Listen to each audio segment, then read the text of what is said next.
उत्तर प्रदेश चुनाव से पहले बटला हाउस का जिन्न फिर जग गया है। कांग्रेस को समर्थन दे रहे तौकीर रजा ने कहा कि कांग्रेस ने उन्हें कहा था साल 2009 में अगर सरकार बनी तो सबसे पहले हम बटला हाउस एनकाउंटर की जांच कराएंगे।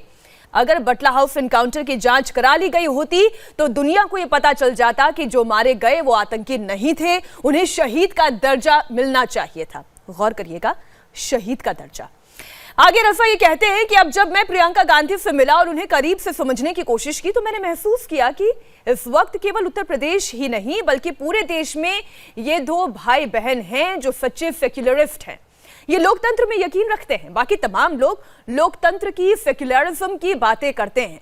ये दोनों सच्चे सेक्युलरिस्ट हैं। सबसे पहले आपको तौकीर रजा की बात सुनाते हैं। 2009 में जब मैं कांग्रेस के साथ खड़ा था और 2009 में जब मैंने कांग्रेस को जिताया था, उस वक्त मैंने मंच से ये बात कही थी कि कांग्रेस ये ना समझे कि उनको माफ कर दिया है, अभी मुसलमानों ने आपको पैरोल पे छोड़ा है, अगर आपका काम आगे ठीक रहेगा तो फिर आपके बारे में आगे सोचा जाएगा। लेकिन उन्होंने समझा अब हमारी सरकार बन गई। उन्होंने मुझसे कहा था कि सरकार बनने के बाद हमारा पहला फैसला होगा कि हम बटला हाउस इनकाउंटर की जांच कराएंगे। अगर बटला हाउस इनकाउंटर की जांच करा ली होती, दुनिया को पता चल जाता कि जो मारे गए वो आतंकवादी नहीं थे, उनको शहीद का दर्जा मिलना चाहिए। जो इंस्पेक्टर शर्मा मारे गए उस इनकाउंटर में, उनका कत्ल हुआ, उनको भी उनकी पुलिस ने मारा था, जांच नहीं कराई गई। उन्होंने कहा कि इससे पुलिस का मनोबल टूटेगा। पुलिस के मनोबल की उन्हें ज्यादा परवाह थी, हमारे मनोबल की, 20 करोड़ मुसलमानों के मनोबल की परवाह नहीं थी। हमारे बच्चों को इस तरह अलग-ऐलान आतंकवादी कहकर मार डाला गया। आपने पूरा बयान सुना। इस रजा के बयान के बाद कई सारे सवाल खड़े होते हैं। पहला सवाल तो यही, क्या आतंकी को शहीद का दर्जा देना और शहीद कहना भारत मां के उन वीर सपूतों का अपमान नहीं जो सरहद पर अपनी जान गंवाते हैं? सवाल नंबर 2, उत्तर प्रदेश में बटला हाउस का आखिर काम क्या है? सवाल नंबर 3, चुनाव के नाम पर समाज को बांटने वाली कोशिश आखिर किसकी है? सवाल नंबर 4, आखिर ऐसी बेशर्म राजनीति का क्या किया जाए जहां वोट ही सब कुछ? और सबसे महत्वपूर्ण सवाल तो यह कि उत्तर प्रदेश में क्या बटला हाउस अब भी जिंदा है? 3 बेहद खास मेहमान हमारे साथ चर्चा में जुड़ गए हैं। हम सीधा चर्चा की शुरुआत करेंगे। राकेश त्रिपाठी बीजेपी की ओर से प्रवक्ता, विजय शंकर तिवारी जी वीएचपी की ओर से प्रवक्ता, डॉक्टर तस्लीम अहमद रहमानी जी, आप एमपीसीआई प्रेसिडेंट हैं, आप भी हमारे साथ जुड़ गए हैं और थोड़ी देर में कांग्रेस के प्रवक्ता भी हमारे साथ जुड़ेंगे। हम इंतजार कर रहे हैं उनके भी जुड़ने का। लेकिन सबसे पहले राकेश त्रिपाठी जी, मैं आप ही से जानना चाहती हूं, उत्तर प्रदेश के चुनाव में मुद्दे तो ऐसा नहीं है कि कुछ कम थे, अब ये बटला हाउस को क्यों जिंदा कर दिया गया? ये सवाल तो कांग्रेस से ही पूछा जाना चाहिए कि आज इंस्पेक्टर मोहन चंद शर्मा जी की शहादत का अपमान क्यों किया गया है। आज क्यों फिर से वापस याद दिलाया गया कि सोनिया गांधी जी की आंखों से आंसू नहीं रुक रहे थे जब बटला हाउस एनकाउंटर हुआ था। सलमान खुर्शीद ने इस तरह से बेशर्मी से इस बात को स्वीकार किया था। वो आरिज खान आतंकवादी जिसको उत्तर प्रदेश की अदालत ने फांसी की सजा सुनाई है, rarest of the rare case मानते हुए, जो जयपुर के ब्लास्ट के लिए, अहमदाबाद के ब्लास्ट के लिए और उत्तर प्रदेश की कचहरी ब्लास्ट के लिए दोषी माना गया था, जिसको फांसी की सजा सुनाई है। उस आतंकवादी के पक्ष में आज फिर तौकीर रजा, और वो भी कोई तौकीर रजा कहीं और नहीं, कांग्रेस पार्टी के दफ्तर में बैठ करके कांग्रेस पार्टी के उत्तर प्रदेश की इकाई के अध्यक्ष अजय लल्लू के साथ बैठ करके ये बयान देते हैं और कांग्रेस पार्टी बड़े गर्व के साथ बताती है कि तौकीर रजा का समर्थन कांग्रेस पार्टी को मिल रहा है। उत्तर प्रदेश की जनता कांग्रेस पार्टी से इसका हिसाब करेगी खुद आने वाले उत्तर प्रदेश के चुनाव। उत्तर प्रदेश के चुनाव में आप इस बटला हाउस एनकाउंटर के मसले को पुनर्जीवित करके क्यों सांप्रदायिक ध्रुवीकरण करना चाहते हैं? क्यों सांप्रदायिक सद्भाव को बिगाड़ना चाहते हैं? क्यों भावनाओं को भड़काना चाहते हैं? देशभक्त नागरिकों का खून खौलता है जब देश की शहादत देने वाले शहीदों का अपमान किया जाता है। जान जोखिम में डाल करके देश के सुरक्षा बल आतंकवादियों को पकड़ते हैं, आतंकवादियों को मार गिराते हैं और सुरक्षा बलों का मनोबल गिराने के लिए कांग्रेस पार्टी के नेता लगातार इस तरह की बदजुबानी करने का काम नहीं। लेकिन अभी यहां पर कांग्रेस के प्रवक्ता नहीं है, लेकिन मुझे डेविल्स एडवोकेट की भूमिका तो निभानी पड़ेगी। हम इंतजार कर रहे हैं कि कांग्रेस की ओर से भी कोई प्रवक्ता हमारे साथ जल्द से जल्द जुड़े। लेकिन राकेश त्रिपाठी जी, आप तौकीर रजा को एक पल के लिए अलग कर भी दें। कांग्रेस पार्टी ये कहती है आप देश के एक वर्ग को अनकंफर्टेबल महसूस करा रही हैं, देश के एक वर्ग के विश्वास की आप बात करते हैं, लेकिन आप उनके साथ धोखा करते हैं। नहीं मीनाक्षी जी, मेरी बहुत कठोर आपत्ति है जो लोग भी आतंकवादियों को मुसलमानों का रहनुमा घोषित करने का प्रयास करते हैं, वो इस देश के मुसलमानों के प्रति भी बहुत अन्यायपूर्ण व्यवहार करते हैं। क्या ये आतंकवादी मुसलमानों के रहनुमा है? जो आतंकवादी बाटला हाउस एनकाउंटर में मारे गए, जो आतंकवादी जिनको फांसी की सजा हो गई, उन आतंकवादियों की खैरख्वाह बनने का काम अगर कोई मुसलमानों का नेता बनकर के करेगा तो निश्चित तौर पर उत्तर प्रदेश का और देश का मुसलमान उसको स्वीकार नहीं करेगा। यही अपराध तो किया है सपा बसपा कांग्रेस ने उत्तर प्रदेश में। देश की राजनीति में नेता देखिए, नाम सुन लीजिए, अतीक अहमद, मुख्तार अंसारी, एसटी हसन, शफीकुर रहमान बर्क, आजम खान, इमरान मसूद, तौकीर रजा, यही मुसलमानों की नेता है क्या? इस सारे के सारे छटे हुए अपराधी हैं, हिस्ट्री सीटर हैं, भड़काऊ बयान देने वाले लोग हैं। अरे भाई, आरिफ मोहम्मद खान जैसे लोग हमने नेता बनाए हैं, भारतीय जनता पार्टी ने उनको नेता बनाया, उनको राज्यपाल बनाया। हम एपीजे अब्दुल कलाम जैसे देश के मुसलमानों को हम हमेशा सर माथे बिठाने का काम करते हैं। अशफाकुल्लाह खान जैसे मुसलमानों को हमेशा सर माथे बिठाने का काम करते हैं। लेकिन कांग्रेस पार्टी हो या समाजवादी पार्टी हो, अपराधियों को मुसलमानों का रहनुमा बनाने का लगातार अभ्यास करती है। यह अपराध है मुसलमानों की। ठीक है, लेकिन देखिए त्रिपाठी जी, मैं फिर आपसे ये कहूंगी, क्योंकि आज जो बात मैं कह रही हूं वो यहां पर कांग्रेस पार्टी की ओर से किसी प्रवक्ता को बैठकर कहा जाना चाहिए था, लेकिन अब चूंकि वो हमारे साथ इस डिबेट में है नहीं और वो आएंगे भी नहीं, ये भी मैं आप तीनों मेहमानों की जानकारी के लिए बता दूं। डॉक्टर तस्लीम रहमानी जी हमारे साथ जुड़े हुए हैं। उनकी ये भी स्ट्रेटजी है उनकी कि जानबूझ करके सिक्का उछाल दो, उसके बाद चर्चा होने दो, अपने आप को दरकिनार कर दो, बाद में आएंगे तो पल्ला झाड़ लेंगे। ठीक है, ये जनता देख रही है और जनता बहुत समझदार है, नेताओं से भी ज्यादा समझदार जनता है, और वो जनता तोल मोल के बोलती भले ही नहीं है, लेकिन वोट देकर ये जरूर जताती है कि वो चाहती क्या है। बहरहाल तस्लीम रहमानी जी, अब आप मुझे बताएं, तौकीर रजा ने कहा बाटला हाउस एनकाउंटर में मारे गए नौजवान आतंकवादी नहीं थे, 1। उन्होंने कहा उन्हें शहीद का दर्जा मिलना चाहिए, 2। आगे उन्होंने ये कहा कि जो इंस्पेक्टर शर्मा मारे गए उनका कत्ल हुआ और उन्हें उनकी पुलिस ने ही मारा था, हमारे बच्चों को आतंकवादी कहकर मार डाला गया। आपका इस पर क्या स्टैंड है? तौकीर रजा के इन बयानों पर आप क्या कहते हैं? देखिए मीनाक्षी, दो बातें तो वाज़ेह हैं। नंबर 1, कांग्रेस उत्तर प्रदेश की राजनीति में कोई बहुत रेलिवेंट फोर्स इस तरह नहीं है कि वो जैसे सत्ता में आने वाली कोई पार्टी हो। लेस देन 5% वोट है कांग्रेस के पास, और 7 से ज़्यादा असेंबली में सीटें नहीं हैं, और आप कितनी जीतेंगी, कितना वोट बढ़ेगा पता नहीं है। तो कोई बहुत रेलिवेंट फोर्स कांग्रेस उत्तर प्रदेश के इस चुनाव में अभी नहीं है। दूसरी बात, जो तौकीर रजा ने कहा आज, ये बेवक्त की रागनी है। बाटला हाउस एनकाउंटर उत्तर प्रदेश के चुनाव का मुद्दा नहीं है और ना हो सकता है। और अगर बाटला हाउस एनकाउंटर के बारे में कोई बात कहनी भी चाहिए तो से ज्यादा अभी इतना कहा जा सकता है कि 13 साल से एक मुकदमा अदालत में मौजूद है, उसका फैसला जितनी जल्द आए उतना ज्यादा अच्छा है, बस इतना कहा जा सकता है। ये ठीक है कि उस वक्त ये मुतालबा किया गया और कांग्रेस ने नहीं माना कि इस पर जुडिशियल प्रॉब होना चाहिए, मानना चाहिए था। जुडिशियल प्रॉब कराने बहुत सी चीजों का कराते हैं, उसका भी करा लेना चाहिए था, लेकिन सिर्फ उसका नहीं कराया। क्या लगता है क्यों नहीं कराया उन्होंने? लेकिन आज तो ये बेवक्त की रागनी है। नहीं, जुडिशियल प्रॉब ना कराने का मतलब देखिए ये नहीं, इसमें तो देखिए कांग्रेस का स्टैंड फिर मैं ये कहती हूँ महत्वपूर्ण हो जाता है कि उन्होंने जुडिशियल प्रॉब क्यों नहीं कराई। लेकिन रहमानी जी, मैंने जो आपसे सवाल पूछा, ये जो तौकीर रजा ये तमाम बातें कह रहे हैं कि आतंकवादी कह के हमारे बच्चों को मार डाला गया, इन लोगों को शहीद का दर्जा मिलना चाहिए, क्या आप इसके साथ खड़े होते हैं, इस बयान के साथ?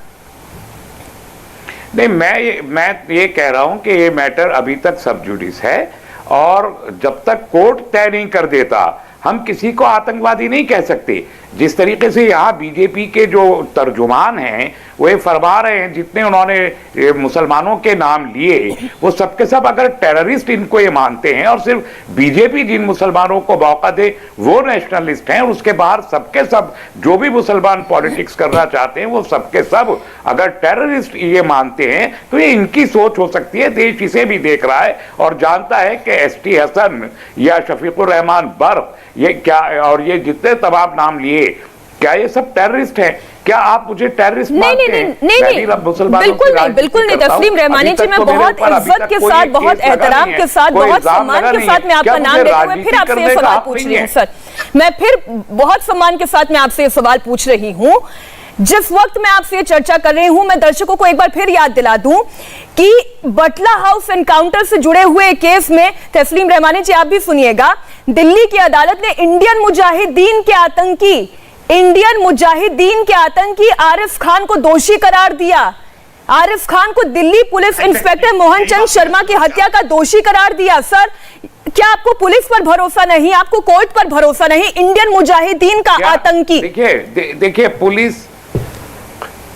पुलिस जो है हमेशा एक सियासी हुकूमत के दबाव में काम करती है और ये बात सब जानते हैं कि 2020 के तस्लीम रहमानी कैसी बात कर रहे हैं? आपको साकेत कोर्ट के फैसले का हवाला दे रहे हैं। अदालतों ने जितनी फटकार लगाई है वो सब सबके सामने है। हमको मालूम है कि उत्तर प्रदेश में जब गाड़ियां चढ़ाई गई किसानों के ऊपर, तो पुलिस का रोल क्या था ये सबने देखा है। ये सबने देखा है कि हाँ, पुलिस का रोल क्या था ये सबने देखा, लेकिन कोर्ट का रोल तो आपने देखा ना सर। ये सबने देखा है। और पुलिस के अदालतों ने पुलिस को कितना ज्यादा इस पे मोरीदे इल्जाम ठहराया है, ये बात सबने देखी है। तो पुलिस की कारकर्दगी पर हमेशा इत्मीनान का इजहार करना ये कोई जरूरी नहीं है। सर, आपने पुलिस पर तो एक क्षण में सवाल खड़ा कर लिया, लेकिन उसी केस के हवाला देते हुए आपने कोर्ट का जिक्र क्यों नहीं किया? सर, मुझे थोड़ी हैरानगी है और मेरे दर्शकों को भी आप ये समझाएं। कोर्ट की बात की, मैंने कहा अदालतों ने अगर उनको अभी तक दहशतगर्द नहीं माना है तो मेरी और आपकी कोई हैसियत नहीं है। बिल्कुल, अदालत में इंडियन मुजाहिदीन के आतंकी आरिफ खान कर रहे हैं। और आज नहीं, एक मिनट राकेश त्रिपाठी जी, एक मिनट रहमानी को जानकारी नहीं है, इनको फैक्ट्स के बारे में जानकारी नहीं है। मैं फिर बोल रही हूं, एक मिनट राकेश त्रिपाठी जी, के बारे में एक जुमला कहना चाहता हूं, अगर आप मुझे इजाजत दें। मैं आ रही तस्लीम जी, एक मिनट राकेश त्रिपाठी जी, एक मिनट कानपुर में हड़ताल ना हो सर, एक मिनट सुनिए ना राकेश जी, एक मिनट रुकिए। मैं फिर आपसे कह रही हूं तस्लीम जी, दिल्ली की कोर्ट ने इंडियन मुजाहिदीन के आतंकी आरिफ खान को दोषी करार दिया, इंस्पेक्टर की हत्या का दोषी करार दिया। इंडियन मुजाहिदीन आतंकी खत्म हो गया? आप फिर भी ये मानने के लिए तैयार नहीं है कि आतंकी नहीं? सुपीरियर कोर्ट में वो नहीं गया? नहीं, एक कोर्ट ने कहा, लेकिन उसके ऊपर और कोर्ट मौजूद है। अभी तक वो ट्रायल के दर्जे में है, सारे केसेस ट्रायल के राकेश जी, मैं आऊंगी आपके पास। लोअर कोर्ट में, कोई हायर कोर्ट में। तो आप देखिए, बट मैं फिर कह रहा हूं, मैं तौकीर रजा साहब के बारे में एक बात कहना चाहता हूं कि मुझे ऐसा लग रहा है कि वो अब अवैसी साहब की जरूरत खत्म हो गई है बीजेपी को, और अब तौकीर रजा साहब की जरूरत पेश आ गई है। मुझे लगता है जैसे बीजेपी ने उनको कांग्रेस में भेज दिया हो, इसलिए कि बटला हाउस एनकाउंटर इशू ही नहीं है, और जो इशू नहीं है, नॉन इशू को यूपी इलेक्शन में इस्तेमाल करना चाहते हैं आप, इसलिए कि आपको अपनी हार दिखाई दे रही है। उत्तर प्रदेश के जो इश्यूज हैं उन पर आप बात नहीं करना चाहते हैं, और उनको अवॉइड करके आप तौकीर रजा साहब जैसे लोगों के बयानात को उठाकर इस बहस उत्तर प्रदेश में करना चाहते हैं। मैं तो आप बात नहीं करना चाहते उत्तर प्रदेश में बिजली के इशू पे? मैं तो यूपी इलेक्शन पर गई ही नहीं। क्यों आप बात नहीं करना चाहते? मैं तो अभी यूपी इलेक्शन पे गई ही नहीं। मुझे तो इस बात को लेकर आपत्ति है कि आतंकियों को शहीद का दर्जा देकर हमारे वीरों का अपमान क्यों किया जाता है, जो वाकई में शहादत देते हैं, जो सरहद पर शहादत देते हैं। नहीं सर, मैं तस्लीम जी वापस से आऊंगी आपके पास। विजय शंकर तिवारी जी, आपको थोड़ा सा और इंतजार करना पड़ेगा। मैं एक बार फिर राकेश जी के पास जा रही हूँ, आप थोड़ा सा इंतजार कीजिएगा। एक मिनट, तस्लीम जी आपने पूरी बात कह दी, नहीं दे सकते जब तक एक केस सब जुटी। तस्लीम जी आपने अपनी बात रख दी। अब राकेश त्रिपाठी जी, पहले तो वो यही मानने के लिए तैयार नहीं है कि वो आतंकवादी था। दूसरी बात यह कि उत्तर प्रदेश में इस मुद्दे की जरूरत क्या? देखिए, तौकीर रजा के इस बयान को छेड़ने के बाद कम से कम डॉक्टर तस्लीम रहमानी जैसे लोगों के चेहरे भी उजागर हो जाते हैं। कोर्ट बिलो का ऑर्डर है, वो किसी भी कोर्ट के द्वारा स्टे नहीं किया गया है, और भारतीय न्यायिक व्यवस्था में अगर किसी कोर्ट का आदेश है और किसी अन्य न्यायालय द्वारा उसको खारिज नहीं किया गया है, तब तक वो आदेश माना जाएगा। और डॉक्टर तस्लीम रहमानी ये तथ्य जानने के बावजूद कि आरिफ खान को कुख्यात आतंकी मानते हुए न केवल rarest of the rare case मानते हुए फांसी की सजा सुनाई है, बल्कि 11 लाख रुपए का जुर्माना लगाया, जिसमें से 10 लाख रुपए मोहन चंद शर्मा के परिजन को देने के लिए आदेश किया गया। और इस आदेश पर हाई कोर्ट की या सुप्रीम कोर्ट की कोई रोक नहीं है। इसका मतलब कि यह आदेश अभी इस समय अवस्थित है, बावजूद इसके डॉक्टर तस्लीम रहमानी उनको निर्दोष मानने की बात कर रहे हैं। ये मानसिक दिवालियापन है, इसके अलावा आपने बताया क्यों नहीं हुआ? और डॉक्टर अगर ये कोर्ट का आदेश भी 2 साल पुराना है, ये 2 साल पुराना आदेश अभी तक इम्प्लीमेंट क्यों नहीं हुआ? त्रिपाठी जी ये फरमाइए, रजा के बयान से त्रिपाठी जी फरमाइए, ये 2 साल में इम्प्लीमेंट क्यों नहीं हुआ? ये आरिफ के मामले में जो फैसला आया था, मुझे उसकी तारीख बता दीजिए, और तारीख बता दें, आप ही के जमाने में आया, अभी तक के इम्प्लीमेंट क्यों नहीं हुआ, उसका रीजन भी बताइए ना। अपने ट्विटर हैंडल से रीजन बताइए, आप किस रीजन से? ठीक है राकेश जी, आपने अपनी बात पूरी कर ली। अब इस स्थिति में उत्तर प्रदेश के चुनाव में जानबूझ करके पोलराइजेशन करने के लिए, धार्मिक ध्रुवीकरण करने के लिए उत्तर प्रदेश का यही आरोप भारतीय जनता पार्टी पर तस्लीम रहमानी लगा रहे थे। सफल नहीं होने सर सुनिए राकेश जी, यही आरोप तस्लीम रहमानी आप पर लगा रहे हैं कि उत्तर प्रदेश के चुनाव में ध्रुवीकरण में अब आपको ओवैसी जी की जरूरत नहीं रही। कहीं आप लोगों ने ही तो तौकीर रजा से ये बयान तो नहीं दिलवा दिया, उन्हें कांग्रेस में नहीं भिजवा दिया। बहरहाल मैं इस सवाल के साथ आपके पास आऊंगी, लेकिन प्रियंका एक मिनट राकेश जी, मैं आऊंगी आपके पास, मैं आऊंगी आपके पास। अरे राकेश जी, मैं आऊंगी आपके पास। विजय शंकर तिवारी भी हमारे बीच बैठे हुए, मुझे एक राय उनकी लेने दीजिए। तस्लीम जी एक मिनट। इम्प्लीमेंटेशन ना होने का कारण क्या है, वजह क्या है? तस्लीम जी सुनिए ना, मैं आप ही के दिए हुए सवाल के साथ विजय शंकर तिवारी जी के पास जा रही हूं। अब पहले तो इस मुद्दे की कोई आवश्यकता थी ही नहीं, लेकिन चूंकि यह मुद्दा एकदम एन इलेक्शन के वक्त आ गया है, आरोप यह लग रहा है कि कहीं अब ओवैसी की जरूरत खत्म कर तौकीर रजा का इस्तेमाल तो नहीं किया जा रहा, ध्रुवीकरण की पॉलिटिक्स तो नहीं हो रही। देखो, एक बात तो ध्यान में आ गई कि जो सांप्रदायिक ध्रुवीकरण की बात है, बाद कभी चीना को की तुलना की जाती है सरदार पटेल के साथ, कभी आरएसएस को आईएसएस के साथ तुलना की जाती है, अब तौकीर रजा का ये बयान आया है। तो सांप्रदायिक, ये जो सांप्रदायिकता है और सांप्रदायिक सद्भाव बिगाड़ने की कोशिश जो की जाती है, वो कौन कर रहा है, ये आपके ध्यान में आ गया होगा। अब एक बात बहुत अहम है रहमानी साहब, आपको ध्यान में है क्या कि मई 2009 में ये पुलिस वालों का जो विषय है, ये राष्ट्रीय मानवाधिकार आयोग के पास भी गया था, और जुलाई 2009 में राष्ट्रीय मानवाधिकार ने कहा था कि पुलिस वाले इसमें दोषी नहीं है। ये ध्यान में है, राष्ट्रीय मानवाधिकार की अगर बात हम मानते हैं और उस आयोग को हम, अरे मैं तो उससे और आगे बात कहती हूँ तिवारी जी, मैं तो उससे और आगे बात कहती हूँ, तत्कालीन कांग्रेस सरकार ने कदम नहीं उठाया। उस वक्त के गृह मंत्री जो रहे, उन्होंने इस पर कहा, इसे फेक कतई ने कहा एनकाउंटर को। इतना ही नहीं, जब पी चिदम्बरम भी होम मिनिस्टर बने, उस वक्त भी उन्होंने इस पर सवाल नहीं उठाया। मैं आ रही हूँ तिवारी जी आपके पास, ये चर्चा हमारी जारी रहेगी और मुद्दा बहुत गंभीर है। तो मुकाबला में चर्चा हो रही है तौकीर रजा के एक बयान पर, जिन्होंने कह दिया कि बटला हाउस एनकाउंटर में जो मारे गए वो आतंकवादी नहीं बल्कि उन्हें शहीद का दर्जा दिया जाना चाहिए। और सवाल यह उठ रहा है कि चुनावी माहौल में इस तरीके के बयान की आवश्यकता की थी। अब देखिए तस्लीम रहमानी जी, आपने ब्रेक पर जाने से पहले एक बात बोली, उन्होंने कहा कि आपको तो ये शक है कि तौकीर रजा को भी कांग्रेस में भिजवाने का काम भारतीय जनता पार्टी ने कर लिया। मतलब कमाल की बात है, वहां पर प्रियंका गांधी से वो मुलाकात करें, बयान उनके दफ्तर में बैठकर दें और आरोप लगाएं आप बीजेपी पर कि बयान दिलवाने का काम बीजेपी ने कर लिया। नहीं, क्योंकि ये इस तरीके के बयानात हैं। देखिए, कल जो तकरीर की बात थी वो तो 7 जनवरी की थी। 7 जनवरी की तकरीर को 18 तारीख को बीजेपी ने उठाया।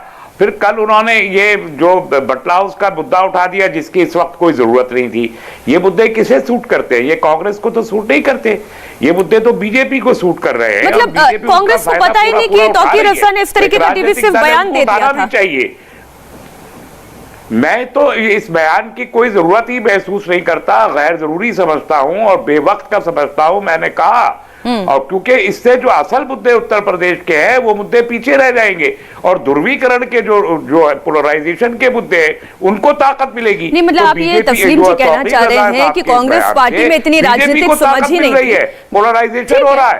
तो मुझे हैरत है कि कांग्रेस इन बयानात को कैसे कबूल कर रही है। ठीक है, मैं तो इसलिए हैरान हूं कि आज कांग्रेस पार्टी इस बात का खंडन क्यों नहीं करती। बहरहाल राकेश जी इस पर रिस्पॉन्ड करना चाहते हैं। राकेश, मेरा भी सवाल यही था, मीनाक्षी जी, मेरा भी सवाल यही है। तौकीर रजा की इस बात से नाइत्तेफाकी जताते हुए कांग्रेस पार्टी का कोई प्रवक्ता आपके साथ इस पैनल डिस्कशन में क्यों नहीं आया है? इसलिए क्योंकि वो इसको स्वीकार कर रहे हैं, इसलिए क्योंकि वो इससे भाग रहे हैं और ये मौन उनका समर्थन है। कि तौकीर रजा जो कुछ भी कह रहा है, ये कहकर के हम उत्तर प्रदेश में चुनावी में थोड़ी सुर्खियां बटोर लेंगे, एक वोट बैंक को अपने पक्ष में पाले में कर लेंगे, हम सांप्रदायिक ध्रुवीकरण कर लेंगे। ये कांग्रेस पार्टी की चुनावी रणनीति है। लेकिन डॉक्टर तस्लीम रहमानी को कांग्रेस पार्टी का ये धूर्तता दिखाई नहीं पड़ती है। ये कांग्रेस पार्टी की राजनीतिक धूर्तता है। वो जानबूझ करके सिक्का उछाल करके और उसके बाद ये प्रयास करती है कि इसका क्या असर हुआ है जनता के बीच में हम देखें। लेकिन उत्तर प्रदेश की जनता उनको खारिज करेगी। मैंने पहले उत्तर प्रदेश में कांग्रेस पार्टी का अस्तित्व होने की स्थिति में आज एक सांसद उनके पास बचा है, 4 उनके पास विधायक Congress stake holder Congress party की यूपी में, और न मुसलमानों का वोट कोई बड़ी तादाद में कांग्रेस में जा भी नहीं रहा है, तो कांग्रेस को इस ध्रुवीकरण का कोई फायदा नहीं है। नहीं, लेकिन देखो जो लेकिन राकेश जी सुनिए ना राकेश जी, बीजेपी को फायदा होगा। तस्लीम जी ये कह रहे हैं कि इस तरीके के बयान गैर जरूरी हैं। कुछ भी कांग्रेस पार्टी का स्टेक पर तो है नहीं उत्तर प्रदेश में, वैसे में ना 3 में ना 13 में। इस तरीके के बयान दिलवाकर वो अपने ही पांव पर कुल्हाड़ी क्यों मारेंगे? इसलिए मुझे तो और हैरानी हो रही है कि खंडन क्यों नहीं आया अभी तक। मैं आऊंगी राकेश जी सवाल के साथ आपके पास, लेकिन विजय शंकर जी अपने ही पांव पर कांग्रेस पार्टी क्यों कुल्हाड़ी मार रही है? ना खंडन कर रही है, ना तौकीर रजा को अपने से दूर कर रही है, क्यों अपने पांव पे कुल्हाड़ी मार रही है? देखो, पहली कुल्हाड़ी तो उन्होंने मार ली थी जब वो सोनिया जी रात भर रोई थी। अब एक बात समझ में नहीं आती, मोहन चंद शर्मा अपनी टीम के साथ बाटला हाउस का गुली डंडा खेलने वाले लोगों को गिरफ्तार करने गई थी क्या? और यहाँ वहां पर जो गोलियां निकल रही थी आतंकियों के बंदूकों से, वो क्या गुली डंडा खेलने वाले डंडे से निकल रही थी क्या? ये कितना हास्यास्पद विषय है कि आतंकियों को बार बार शहीद की बात करना, उनको बच्चा कहना। कि आखिर हमें ये समझ में आता है रहमानी साहब कि इन आतंकियों को बढ़ावा कौन दे रहा है? जब आतंकियों को शहीद बताने की एक कोशिश देश में की जाती है तो शहीद बताओ आपको कौन बढ़ावा दे रहा है?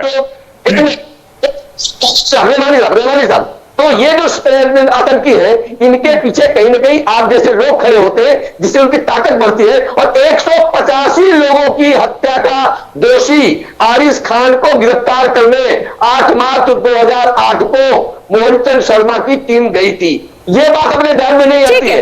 विजय शंकर जी, आपकी ऑडियो मैं थोड़ी सी ठीक करवा देती हूँ, फिर वापस आपके पास आऊंगी। तस्लीम जी, वो ये तो सीधा आरोप आप पर लगा रहे हैं कि ऐसे लोगों का मोरल बूस्ट करने का काम आप लोग करते हैं। 20,000 लोग जो कत्ल के मुलजिम थे, सितंबर 2017 में योगी जी ने अपने मुकदमों समेत ये 20,000 लोगों के जो मुकदमे वापस लिए थे, उसके लिए कोई आप किसी को दोषी मानते हैं कि नहीं मानते?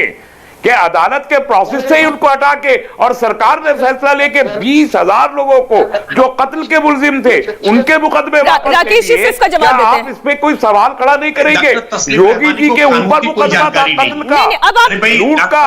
एक मिनट राकेश जी, एक मिनट। आपने उनको मुख्यमंत्री बना दिया, क्या क्वालिफिकेशन थी? आपने सवाल खड़े किए थी योगी जी। तस्लीम जी, आपने सवाल खड़े किए, वो तो हिंदू महासभा ही है, इसके बावजूद आपने योगी को आपने बनाया, वो चुनाव में चेहरा नहीं थे। तस्लीम जी, आपने सवाल खड़े किए, अब जवाब भी ले लेते हैं। क्वालिफिकेशन के तहत आपने योगी को बनाया था। मीनाक्षी जी, ये डॉक्टर तस्लीम रहमानी जी अपने नाम में डॉक्टर लिखते हैं, खामखा के डॉक्टर हैं, इनको कानून की भी कोई जानकारी नहीं है, किसी तरह की कोई जानकारी नहीं। अरे भाई 302 का मुकदमा कोई भी राज्य सरकार बिना जानकारी रखता हूं, कानून की क्यों रखूंगा? इसकी एक बाकायदा प्रोसेस होती है। मैं वकील नहीं हूं भाई, नहीं है। आप कह रहे 20,000 डॉक्टर, आपको तो मालूम होना चाहिए डॉक्टर और वकील में फर्क होता है। आप अपनी बात को साबित नहीं कर पाएंगे। डॉक्टर तस्लीम रहमानी इस प्रकार की नजारे बातें कर रहे हैं। उत्तर प्रदेश में मुजफ्फरनगर के दंगे के मामले में जो पीड़ितों को आरोपी बना करके लोगों का काम समाजवादी पार्टी। आप लड़ाई कर दीजिए। एक मिनट, मैं दोनों से एक बार रिक्वेस्ट करूंगी, सुनिए ना, सुनिए, मैं आप दोनों से रिक्वेस्ट करूंगी। राकेश जी, तस्लीम जी, एक मिनट, राकेश जी, तस्लीम जी, हम इस तरीके से चिल्लाएंगे, दर्शकों को कुछ समझ नहीं आएगा, दर्शकों को कुछ समझ में नहीं आएगा। तस्लीम जी सुनिए ना, एक मिनट से जोड़ रहा है न्यूज का, आपको मालूम नहीं। सुनिए ना तस्लीम जी, आपने सवाल पूछा, उसका अनइंटरप्टेड दूसरा जवाब भी सुन ले, जरा अनइंटरप्टेड जवाब भी सुन ले राकेश जी, अनइंटरप्टेड, बिना किसी व्यक्तिगत टिप्पणी के। जी देखिए, मैं डॉक्टर तस्लीम रहमानी जी के सवालों को सुनता हूं और ईमानदारी से कोशिश करता हूं कि इनका जवाब दूं। देखिए, इनको पहली बात तो जानकारियां नहीं है, मैं जानकारी अपडेट करा दूं। उत्तर प्रदेश में 20,000 लोगों के मुकदमे वापस नहीं लिए गए हैं, पहली बात। 302 के मुकदमे वापस नहीं लिए जा सकते हैं, दूसरी बात। तीसरी बात कि कानून के दायरे में ही कोर्ट की परमिशन से ही मुकदमे वापस लिए जाते हैं, प्रक्रिया का पालन करते हुए। उत्तर प्रदेश में मुजफ्फरनगर दंगे के मामले में तमाम सारे ऐसे लोगों पर जो पीड़ित थे उन पर ही मुकदमे दर्ज कर देने का काम किया गया था। और यही कारण था कि महीनों तक पश्चिमी उत्तर प्रदेश सुलगता रहा था।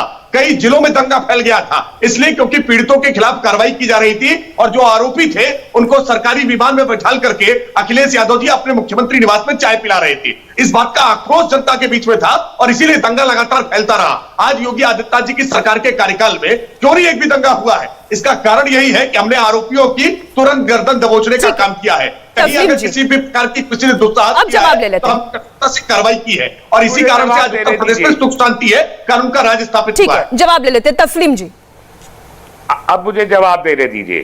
पहली चीज, योगी आदित्यनाथ के खिलाफ कत्ल का मुकदमा भी था 302 का, उनके खिलाफ लूट का मुकदमा भी था, आतिशबाजी का भी था, रॉयटिंग का भी था, 12 मुकदमे थे। एक जमाना जानता है त्रिपाठी जी के सिवा और उन्होंने अपने खिलाफ मुकदमा वापस लिया बगैर किसी कोर्ट की परमिशन लिए। और जिस तरीके से अपने खिलाफ वापस लिया इसी तरह रिकॉर्ड पे मौजूद है।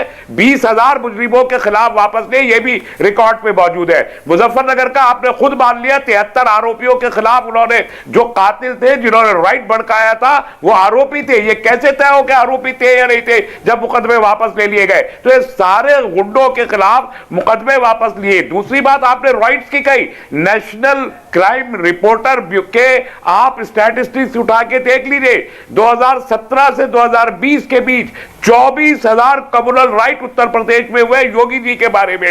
एनसीआरबी के स्टैटिस्टिक्स मौजूद है, उठा के देखिए। राजनीति करते हैं थोड़ा सा पढ़ा भी कीजिए, अखबार भी पढ़ा कीजिए, और कुछ ना पढ़े तो अखबार पढ़ लिया कीजिए। तो राकेश त्रिपाठी जी, तस्लीम रहमानी जी और विजय शंकर तिवारी जी, हमारे पास देखिए मुकाबला में बहस का समय इतना ही था। बस जाते जाते मैं इतना जरूर कहना चाहूंगी कि चाहे वो कोई भी दल हो, जहां पर बात राष्ट्र की सुरक्षा की आ जाती है, आतंकवाद के खिलाफ लड़ने की आ जाती है, तो कम से कम वहां पर हिंदू मुसलमान के चश्मे से आतंकी को ना देखा जाए तो ये पूरे देश के लिए बेहतर होगा। बहुत बहुत धन्यवाद आप तीनों मेहमानों का इंडिया टीवी को समय देने के लिए, मुकाबला में जुड़ने के लिए। इंडिया टीवी हर वक्त हर जगह डाउनलोड करने के लिए सर्च करें India TV news Google play store या ऐप स्टोर पर।